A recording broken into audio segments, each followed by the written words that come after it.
kami na pong bahala sa overall operation mo. Kumbaga, store type naman po, yung mga around 60 square meter area. Yeah.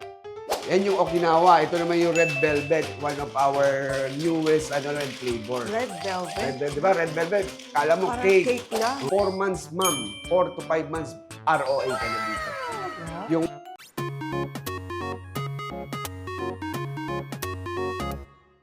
Welcome to another vlog mga ka-best finds. Nako, interesting na naman ang pag-uusapan natin ngayon. Kasi eto, napakaraming gustong magnegosyo nito. Etong mga milk tea shops na umuuso talaga sa buong bansa natin ngayon. Aalamin natin sa vlog natin ngayon mga ka-best finds kung bakit nga ba gustong-gusto ng mga Pilipino na magtayo ng ganito, no? Gaano ba kataas ang profit at gaano yung dapat yung ipuhunan sakali mag-e-establish kayo ng milk tea shop. Pero ang pinakamaganda mga ka-best finds, kung magsisimula rin lang kayo ng negosyo, dapat yung magandang brand and quality na ng products. yes. Ayan. So, ang mga kasama naman natin para sa vlog na to ay si Sir Jeff Nick Dao, ang founder ng Yanmark Food Cart Incorporated. Yes, ma'am. Magandang araw sa lahat ng mga taga-subaybay ni Ma'am Ces dito sa Best Finds.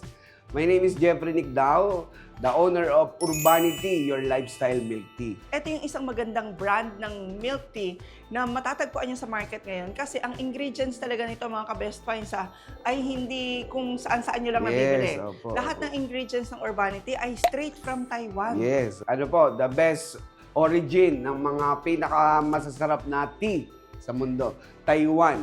Ibig So, sabihin, pag sinabing tea, Taiwan talaga yan. Correct. Either Japan or Taiwan ang Yes, pinakamasarap na milk tea, Sir Jeff, no? Bukod doon, ano pa ang kaibahan nyo ngayon? Doon sa mga sumisikat din, na mga alam mo yun, populated na tayo ng milk tea around. Kahit sa ang sulok ng Pilipinas, may milk tea Yes. na. Actually, Ma'am Ces, no, hindi nyo naitatanong, Urbanity po ay nagsimula pa noong 2018. Oh, Na kung wow. saan talagang kasagsagan ng mga milk tea. Oo. Pero ang maganda nito, from 1-8 franchises, umabot tayo ng 250 franchises. Grabe, ang So, dami. ganun karami yung nagtiwala, nagtangkilik sa quality ng ating produkto. Pero ngayon, still open for franchise Yes, ka pa rin. ma'am. Opo, Yan, opo. yan yung good news natin. Kasi isa nga naman sa advantage ng pagpa-franchise, wala ka ng problema. Yes, opo. Kumbaga, ito na yung ready to start na siya. Yes. So nowadays, ang mga tao ngayon talagang naghahanap sila ng ininegosyo, no? Oo. Tulad ng sinabi mo, yung iba from OFW, retired employee, hindi nila alam paano magsimula ng negosyo, although gustong-gusto nila. So doon naman pumapasok yung Yanmark Food Cart na kung saan meron kaming mga ino-offer na iba-ibang konsepto. Tulad nga po ni Urbanity. Ayan. So dito naman sa Urbanity, Ma'am Ces, talaga naman hindi ka na mag-experimental. So bigyan mo lang kami ng magandang pwesto, kami na pong bahala sa overall operation mo. Kumbaga, ituturo namin lahat sa crew, sa owner, kung paano simulan o gawin yung overall o everyday operation ng milk tea business nila. And mind you, yung ating product or yung ating brand, since 2018 pa siya nagsimula, talagang na-establish na po natin si Urbanity. So alam na po siya ng tao. So talagang dadalan namin kayo ng customer sa pwesto natin. Oo, kilala na kasi. Yes. Opo. Kilala siya dahil sa quality niya na from Taiwan talaga. Yun nga. Kung mag-start na rin lang kayo ng produkto, sabi ko nga, quality na Yes, dapat. oo. Para Imagine at least mo, kaya ma'am. yung alagaan. at Correct. may Ma'am, from integridad. straw to baso to ingredients, lahat po yan, Taiwan po. Ibig sabihin ba na si Urbanity ay franchise mo rin from Taiwan? Ano, Or ma'am, paano? it's our own brand na Okay. talagang meron tayong supplier from Taiwan na talagang sila yung nagpo-provide ng mga ingredients na quality dito sa atin para kay Okay. Urbanity alone. Sige, pakita muna natin sa kanila ano ang mga products ng Urbanity. Yes, opo. Sir Jeff, kasi marami talaga tayong mga ka-best finds, especially mga OFW, na ayaw na nila minsang mag-start ng from scratch. Yes. Kaya oo. marami talaga nagtatanong, uy, hanap ka pa ng franchise ng ganito, hanap ka pa ng franchise ng ganito. At yung milk tea nga yung isa Yes. sa mga most requested ngayon. Oh, alam mo ba kung bakit, ma'am? Kasi number one, si milk tea kasi bukod sa madaling i-operate, maganda rin po yung profit margin. Kumbaga, maganda yung tubo o yung profit na tinatawag. Gaano kataas ang profit margin sa isang baso ng milk? For example, no, sa ating per cup serving, yung for example, 100 pesos, ang profit margin mo dyan, Ma'am Ses, around 60 to 70%. Talaga? Yes. Maganda rin pala tubuan yan, no? Oo, ma'am. Kaya Okay. talagang mapapansin mo, ang dami rin ng sulputan kung ano-anong Correct. build. Pero ayan, no, tingnan niyo mga ka-best finds yung ginagawa ni Kuya. So lahat ng ingredients na yan ay Taiwan lahat. Yes, galing. opo. Wow. Yung powders natin, yung pearl natin, from Taiwan po talaga. Mapapansin ng mga customer, ma-differentiate nila yung quality. Oo. Ever since kami talagang quality yung boba pearl na Oh, ginagamit Boba natin. Pearl. Yes. Okay. So, ayan, direct yan from Taiwan talaga. So, Okay, darating kaya yan talagang- dito, naka-container yan.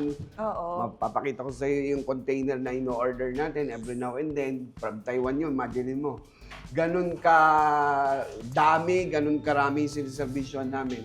That's why we import talaga directly from Taiwan. Nice. Tapos ilang flavors ng milk tea yung meron ang Urbanity? Sa ngayon, we have almost 80 flavors, 80? no? Opo. Ah, Kasi paano every yun? now and then talagang nagpapalit-palit tayo ng mga trend flavors. Okay. So, sabi nga sa market, kami may pinakamaraming flavor. Pero kung ano yung trend, yun talaga yung ipinopromote natin. Okay, kunyari magpa-franchise sila, ganito ang itsura. Yes, opo. Ganda, ito. no? Kulay green. For as Ayan, low oh. as 128, all in na yan, Ma'am Seth. Ang maganda pa rito, wala po kaming tina-charge whatsoever na halimbawa po yung royalty fee, wala kaming marketing fee, wala kaming advertisement fee, wala kaming renewal fee.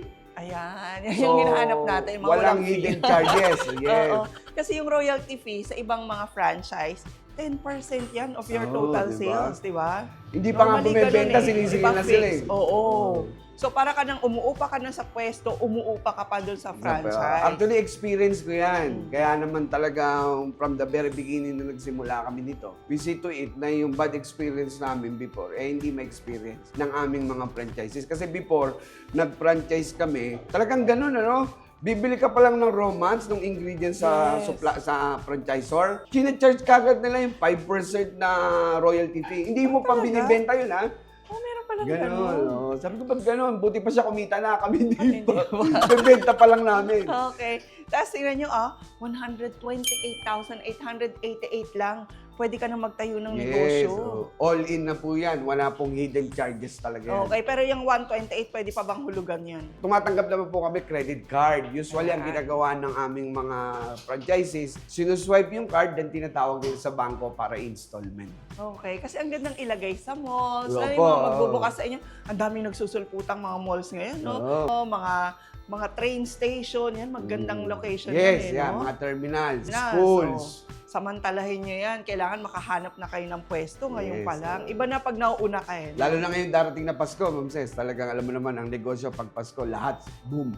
So, paano ang location? Kayo ba ang naghahanap para sa kanila? Pag yung client, mostly kapag OFW, syempre wala sila rito sa Pilipinas, nahihirapan sila maghanap ng pwesto. We offer naman po location assistance. So kami na yung maghahanap ng... Pinapa-approve nyo na yes, lang. oo. Syempre, for Ganun. approval pa rin ng franchise. Pero basically, ano na namin yun, na pag-aralan na namin yung May pwesto. feasibility study. Yes. Ay, ganun ba? Sa mga gusto mag-franchise, nagle-lay down ba kayo ng feasibility study? Opo, importante yun, ma'am. Siyempre, magkano ilalabas nila, then gaano katagal ang balik. So yun yung pinipresent natin sa mga franchises natin before sila mag-venture sa amin. For a certain location, ha? Yes, Kunyari for a gusto kong certain location. magtayo sa Valenzuela. Yes. Pag-aaralan nyo muna yun. Yeah, yung Tapos food sasabihan traffic, talaga bang may market tayo doon. nyo. Okay. So, gaano karami yung potential customers natin na masiserve. So, lahat po Ganun yan, pala. pinipresent natin sa franchisee bago sila tuluyang mag-sign ng contract sa atin. Okay. So, pag hindi, sa tingin nyo, sa feasibility study nyo, hindi mabenta, dinedecline yung location. Kasi syempre, magre-reflect din sa amin yun as company. Oo. Ayaw namin yung magbubukas ka, then after some time, magsasara ka na. Oo. So, ang pangit din sa image ni Urbanity Yes. yun. Ito po ay partnership talaga, ma'am. Ah. Hindi yung mag-franchise ka, bahala ka na. Ito yung bestseller namin na Okinawa. Ito yung sinasabi ko sa yung from straw, baso, ibing sealant film. Lahat po yan from Taiwan. Ganda, oh. Naka-safe, di ba? Oo, safe. Even yung straw, naka-individually wrap siya, then branded po siya talaga. Ito bang ganito, may adjustment din ng sugar. Di ba, Yes, ang tinatanong maganda mo yan. ilang Tatanungin percent? natin yung customer kung anong level ng sugar na gusto niya. Oo. 50%, 25%, o yung mas maraming sugar. Ganun. Okay, tapos tea talaga yung ginagamit. Anong klaseng tea? Ay, yung aming tea, ma'am, ano po yan? Yung oolong tea from Taiwan. So talagang best tea yan pagdating sa tea. Yan yung Okay. pinagkakaguluhan sa Taiwan, yung tea talaga. Yes, correct. Kunyari, ikaw ay magtatayo ng milk tea shop katulad nito, isang empleyado ba okay na? Depende sa location, ma'am. Usually, pag mall, 2 hanggang 3. Pero pag mga stand-alone lang po, at least 1, 2, pwede na po. Kasi nga, sabi ko sa'yo kanina, napakadali i-operate ng milk tea. Ang bilis gawin, ang dali niyang i-manage. Napakasarap naman ito. Opo, di ba? Yung pearl, tikman mo yung, ano mo yung pearl? Saka yung Dami. tea mismo, Yes. nararamdaman mo. Kasi sa iba, parang gatas. Oo, parang gatas at sugar lang. Nawala yung pagka-tea niya, yung milk Oo. tea. Ito, talagang tip talaga. So sa atin, yun po yung masisiguro natin sa bawat franchise at customers na mag-a-avail ng ating product. Ay, sarap. Sana matikman nyo kung may malapit na urbanity sa inyo at nag-iisip kayo mag-franchise, pwedeng tikman nyo muna. Opo, Sabihin nyo opo. legit talaga, nalalasahan mo talaga yung tsaa. Yan yung Okinawa. Ito naman yung Red Velvet, one of our newest flavor. Red velvet. Red Velvet, di ba? Red Velvet, kala mo Parang cake. cake lang. O ngayon, nasa milk tea na siya. Oh, galing. Pero malalasahan mo yung Red Velvet talaga. So, Pakita nag-i-innovate mo. kayo ng mga Yes, ng mga opo. flavors. Even yung supplier natin sa Taiwan, talagang sila rin yung mga nagsasuggest sa atin kung ano yung magiging trending. Sa urbanity nyo lang mahanap. Yan, opo, kami lang halos ang meron yan, ma'am. Okay. At kung gusto nyong gayahin, pwede naman. Pero pupunta kayong Taiwan. Taiwan. Okay. Para makuha nyo talaga yung legit na lasa niyan. Okay. So, pag nag-franchise sila, lahat ng equipment Yes, na to, opo, sir, complete equipment kasama yan. na. May ceiling film sila. Meron silang mga utensils na yan. Talagang pwesto na lang, ma'am, ang hanapin nila. Training po kami magpo-provide sa mga crew. Unlimited yan. At isa pa sa maganda kay Urbanity, we offer after sales po. Ibig sabihin, during your operation, from time to time, yung aming staff o yung aming mga empleyado, pumupunta po sa pwesto. Talaga may nagbe-visit. Mag-provide ng follow-up training, Oo. then mag-observe, then inire-report yun sa aming mga franchises. Oh, maganda yun. Kasi para isa lang yung standard Opo. nyo. Tsaka Ako sa mga nakikita. franchise owner namin, ma'am, talagang nabibigyan namin sila ng report na yung crew mo, puro cellphone lang ginagawa rito, yung mga ganun. Okay. So, naiiwasan at least kahit pa paano nalilesen yung problema. Tama, para silang may area manager pa rin. opo. Kahit wala sila silang sa bayad doon, Pilipinas. ma'am. Amin na po yun. Okay. Tapos, paano naman ang marketing, sir? Tumutulong din ba kayo? Yes, opo. Tulad po ng mga tri-media advertisement namin, wala na rin silang babayaran doon. So talagang continuous po ang aming campaign, yung aming promotion sa mga tri-media, radio, TV, print ads, continuous po yun. Okay. So wala na kaming sinisingil na extra charge sa mga franchisee. Paano, sir, pag kunyari nasira yung equipments? Ngayon po, tulad nun, sinabi ko may after sales tayo. Once na nagkaroon ng problema yan, ma'am, kung kinakailangan palitan, papalitan right away. Huwag lang ma-hamper yung operation. Magkano ang kinikita ng mga franchisee mo? Basically, ma'am, Average. yung aming feasibility study, once na maka 100 ka dito, 100 cups a day, in 4 months, ma'am, 4 to 5 months, ROA ka na dito. Yung 128 na nilabas mo, talagang may enjoy mo na after 3 months, 4 months, ano na yung tubo ka na. Oh, kasi feeling ko napakababa niya na. Yes, Totoo opo, yan. oo. Kasi yung 128,000, bibili ka ng equipments, papagawa ka ng ganito. Mag-experiment ka pa, di ba? Tapos Ito, mag-i-import kompleto ka na. pa ng ingredients from Correct. Taiwan. Parang sobrang baba ng 128. Ito nga, pwesto na lang. Bigyan mo kami ng pwesto, hanapan ka namin ng pwesto, dali bigyan mo sa amin yung crew mo, kami na pumbala. Okay, tapos in 4 months daw, kayang-kaya niyong mag-ROI. Yes, opo. Yan yung oolong tea from Yan. Taiwan. Tapos yung flavor naman na ginagawa ni Kuya ay Matcha. Uy, nag-try akong gumawa niyan kasi nakabili ako sa supermarket mo. Sobrang palpak. Ano yung matcha? Yun. Sobrang palpak. Matcha powder. Oo. Tinitry nyo rin yung mga tao, sir. Oo, kasama na yun, ma'am. Kasama na yon bago sila mag-open ng Bago brand. mag-open. Then, nagbibigay din kami ng opening assistance, yung balloons. Then, nandun kami during their opening para i-document din yung opening nila. So, gaano katagal bago ako mag-open ng isang store? Usually, ma'am, it takes 2 to 3 weeks lang makakapag-open na kami. Ganun. Ganun po. Kaya So, dinidiscuss namin kung may target opening date sila, yun yung lead time. Bigyan nyo kami Okay. ng 2 to 3 weeks, ma-open na natin Yun yan. nga yung maganda pag franchise, Opo, no? opo. Kaya ang daming uma-attend mga ka-best friends sa mga franchise expo sa SMX kasi marami tayong mga kabayan ang gusto nga hassle-free na. Yes. Hassle-free yung business. Alam mo na may mga Stressful, negosyo. Saka may mga negosyo ng existing Correct. Ang kailangan mo yung established na lang. Tsaka yung branded na, di ba? Branded na, alam na. Nakakatiyak ka sa quality, sa service. Okay. Yes. Pero sir, bakit siya merong coffee machine? Ngayon po si Urbanity, nag-evolve na. Magpa-franchise ng Urbanity, we offer na rin po ng mga coffee. Nice, no? Opo, kasama na sa package po. Okay, pero ang gusto nung iba, hindi lang ganitong cart eh. Oo, Minsan meron. ang gusto nila yung parang coffee shop Kiosk, na eh. coffee shop, pero Oo. pwede rin po Pwede tayo rin. doon. Opo. So iba na ang price nun, Iba sir. na po yung presyo. For example, yung sa loob ng mall, yung inline na tinatawag or yung kiosk, Ayan, yung mga for as kiosk. low as 350,000, ma'am, kasama na po lahat yun. Mura pa din. Then yung mga Okay. store type naman po, yung mga around 60 square meter area, Yeah. for as low as 698 po, kasama na po yung tables and chairs, signages, counter. So, Okay. all in na rin po yun. I-dress up nyo na. I-dress up na namin yun. Bigay nyo lang sa amin yung pwesto, kami lang bahala mag-dress up yun. So, sa amin naman po, unlimited yung pagtitrain. So, ibig sabihin, pag may bago silang empleyado, padala lang nila sa office, iti-train natin uli sila. Pwedeng ganon. So kahit na existing na yung Yes, Urbanity ma'am. ko ng 3 taon, kayo pa rin magte-train, okay Opo. lang. Actually, kapag may mga new flavor kami, tinatawagan namin yung mga franchises natin para i-offer sa kanila yung new flavor. Then, dinidiscuss namin, tinuturo rin paano Very yung good. proper pagtimpla. Okay, how about the permits? Paano naman yon? Ayun, ma'am. Yung mga franchises natin na nahihirapan din sa permits, no? Oo. We offer din po assistance na ganyan. At nationwide? Nationwide po, opo. Talaga? Luzon, Visayas, Luzon, Mindanao, Visayas, pwede Mindanao. mag-franchise? Opo, ma'am. Okay. Tapos ang ganda rin nung kanilang Yan, uniform. kasama na ha? po sa package yan. Ayan, Yung si uniform. Kuya. Kuya, tingin ka dito. Smile ka naman. Ayan. Diba? Ang ganda ng uniform nila. Green na green talaga, si Urbanity. So, si Urbanity, makita niyo na siya sa iba't ibang lugar dito sa Yes, Philippines. And now, meron na rin kayong chance na mag-franchise dito. Correct.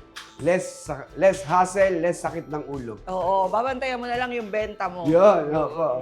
Okay. Inventory, sir. Tuturuan mo rin ba sila? Yes, kasama na po yun sa training kung paano nila i-monitor from cups to powders. Lahat po yan ituturo natin sa training kung paano nila may iwasan yung may mga nasasayang na ingredients or Oo. nawawalang mga produkto. Ayan, may mga nawawala, no? Kasi kung generic nga naman, for example, generic Yes, lang na cup. that's Oo. one. Kasi ang bilangan ng milk tea, alam ko, sa cup Per eh. cups, opo. Eh yan, ang hirap nilang gayahin yan dahil imported yan. Mapagawa from pa kayo Taiwan. sa Taiwan yan. Oh. Wala silang mapapagawang ganyan. Yes. So ayan mga ka-best finds, nakita nyo na kung gaano ka-hassle-free ang mag-franchise ng isang negosyo. Opo. At sabi ko nga sa inyo, kung sisimulan nyo na rin lang na mag-business, dapat yung maganda na yung brand. Correct. Maganda yung quality na offer nyo sa market. Kasi it's also a social responsibility pag Yes, nag-business oo. kayo, no?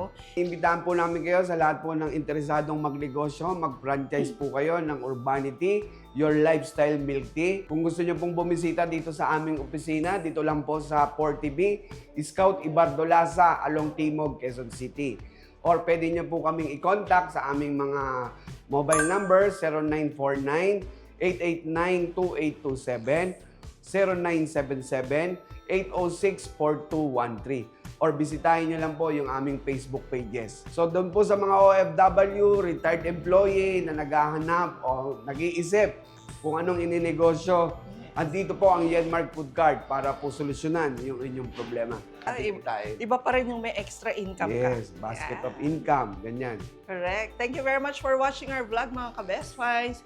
I-share nyo na rin po itong opportunity na to dahil open ang Urbanity for Franchise.